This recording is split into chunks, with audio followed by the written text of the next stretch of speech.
India's Cadila gets approval to repurpose hepatitis C drug Virafin for COVID-19 patients for their treatment.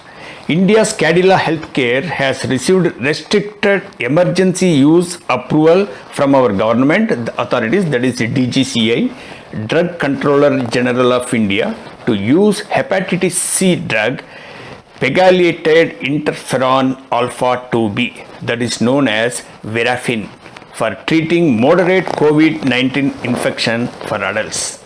This means once the patients are treated with this drug at an early stage, it will reduce the oxygen dependency to a considerable extent. This is now the cause of the concern for the entire India today due to this COVID second wave.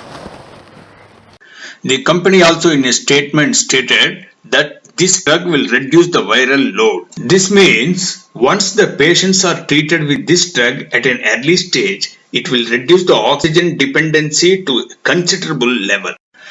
These findings are very encouraging at a time when India is passing through a severe oxygen shortage crisis in the midst of this second wave.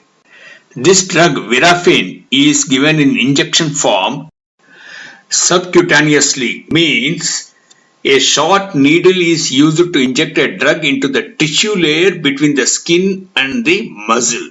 Medication given this way is usually absorbed more slowly. About 91% of patients treated with Virafin tested negative for COVID-19 in standard RT-PCR tests by day 7 compared to nearly 79% who were given the standard of care, the company said in a statement. Hope this drug saves many lives at this hour of distress.